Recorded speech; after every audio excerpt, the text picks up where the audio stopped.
और मनीष सिसोदिया दिल्ली के उप मुख्यमंत्री हैं। आप दोनों का स्वागत है। लगातार पहले भी आप लोग इसी 5 बजे के कार्यक्रम में आज तक पर आते रहे हैं, बीच बीच में अपडेट करते रहे हैं देश के लोगों को, अपने राज्यों के लोगों को कि क्या क्या कदम आप उठा रहे हैं। एक बार फिर आपका स्वागत है मनीष सिसोदिया आज इस ई एजेंडा के मंच पर। सबसे पहले तो यह कि प्लाज्मा थेरेपी को लेकर कल पूरे देश में चर्चा रही कि दिल्ली में प्लाज्मा थेरेपी से कुछ मरीजों में ठीक होने की उम्मीद बंधी है। क्या हम इस स्थिति में हैं कि दुनिया में हम डंका पीट सकें कि जिसका इलाज पूरी दुनिया नहीं खोज पाई है, दिल्ली में खोज लिया गया? मुझे लगता है इस तरह से कहना इसको ठीक नहीं हुआ कि जिसका इलाज सारी दुनिया नहीं खोज पाई है, क्योंकि वैक्सीन से इलाज निकलेगा और वैक्सीन पे अब काम हो रहा है दुनिया में।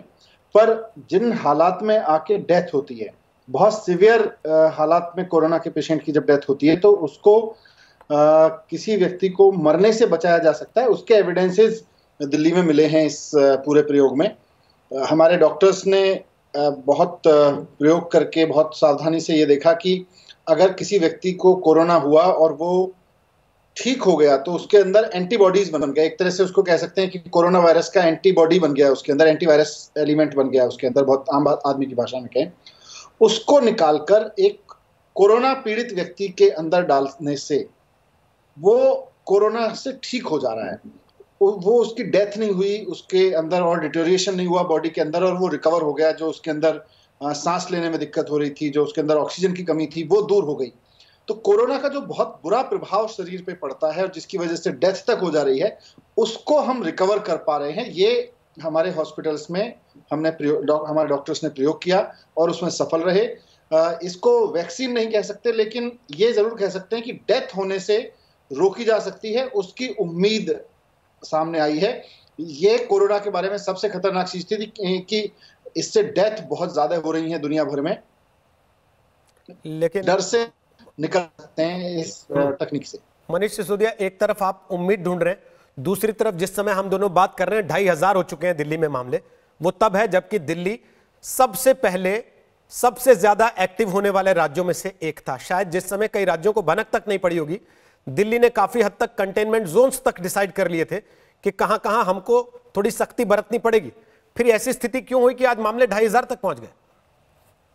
क्योंकि कोरोना का अपना कैरेक्टर है रोहित, और ये एक दूसरे से फैलता चला जाता है। कंटेनमेंट जोन में ही अब ज्यादातर मामले सामने आ रहे हैं। कल जो 138 मामले जो सामने आए, उसमें से भी ज्यादातर कंटेनमेंट जोन के अंदर ही हैं। और कंटेनमेंट जोन बनाने का मकसद भी यही था कि अगर कोई हिडन पेशेंट है कोरोना का, जिसको अभी हम पकड़ नहीं पाए हैं, जिसको हम पहचान नहीं पाए हैं, और उसकी वजह से अगर कोरोना फैलता है तो वो उस जोन से बाहर ना जाए। इसमें हम कामयाब रहे हैं। बल्कि आपने कल देखा होगा कि अब तो जहां हमने कंटेनमेंट जोन्स बनाए थे, उसमें से अब स्थितियां आ गई हैं कि पिछले 20-25 दिन में कोई केस नहीं आया और हमने उसको डिकंटेन कर दिया। यानी कि रेड जोन, जो हॉट जोन जो बनाया था, उसको हमने अब ग्रीन जोन में कन्वर्ट कर दिया, और अब वहां एक्स्ट्रा ऑर्डिनरी सीलिंग की जरूरत नहीं रही। तो ये एक कंटेनमेंट का फायदा हुआ है। लेकिन इस सारी परिस्थिति में लॉकडाउन कामयाब हुआ, आपको लगता है, या केवल नाम का लॉकडाउन रह गया? कामयाब हुआ। आज दिल्ली में जो आपने 2500 केसेस का जिक्र किया, उसमें जिस तेजी से वो बढ़ सकता था, जितना खतरा था, उसके मुकाबले काफी कंट्रोल में रहा है। 53 डेथ हुई हैं, क्योंकि समय रहते कोरोना के पेशेंट्स को पहचाना जा सका, उसको बहुत अफरा तफरी और बहुत आउट ऑफ कंट्रोल नहीं हुआ। तो 53 डेथ हुई हैं, ये अपने आप में एक सिग्निफिकेंट रेशो है। हालांकि एक भी डेथ बहुत मायने रखती है हम सब के लिए, लेकिन फिर भी जो इंटरनेशनल एक्सपीरियंस है उसके मुकाबले देखा जाए तो ये एक राहत भरी खबर है कि यहाँ डेथ का आंकड़ा उतना खतरनाक स्तर पे नहीं पहुंचा। 857 लोग ठीक भी हो गए हैं इन 2500 लोगों में से। तो ये कहीं ना कहीं लॉकडाउन का ही असर है, कंटेनमेंट जोन बनाने का, और लॉकडाउन का ही असर है कि कोरोना एक तरह से कंट्रोल्ड स्थिति में है देश में। लेकिन लॉकडाउन कामयाब रहा कि नहीं, ये नहीं आप बता रहे हैं। आप ये कह रहे हैं कि कंटेनमेंट इसलिए हो पाया क्योंकि लॉकडाउन हुआ। उसके बावजूद हम लगातार तस्वीरें देखते रहे मनीष जी, जिस पे आप लोगों को भी बुरा लगा कि सारी कोशिश के बावजूद लोग बाहर निकलने से मान नहीं रहे। ठीक है, दफ्तर जाने वालों को आपने घर बैठा लिया, लेकिन गलियों के अंदर, मोहल्लों के अंदर वो लॉकडाउन उस तरीके से नहीं हो पा रहा। उसकी वजह क्या है?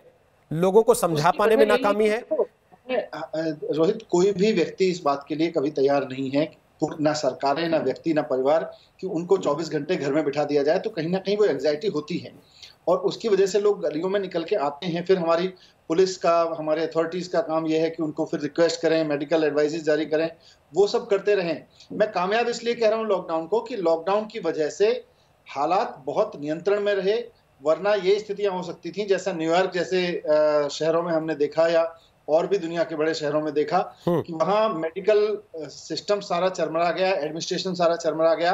आज फॉर्चुनेटली हम इस बुरी स्थिति में नहीं हैं, तो इसलिए क्योंकि लॉकडाउन कामयाब रहा। फिर भी कहीं कहीं ऐसी चीजें निकल के आई जहां लोग घरों से बाहर निकले, अनवांटेड तरीके से निकले, उनको भी रोका गया है, वहां भी एक्शन भी लिया गया है। इसीलिए कंटेनमेंट जोन बनाए गए कि जहां ज्यादा खतरा था वहां एकदम और एग्रेसिव तरीके से सीलिंग कर दी जाए ताकि लोग बिल्कुल बाहर ना निकले। और लोगों ने पालन किया, इसीलिए अब उनको रेड जोन को ग्रीन जोन में बदलने का अवसर भी आया है।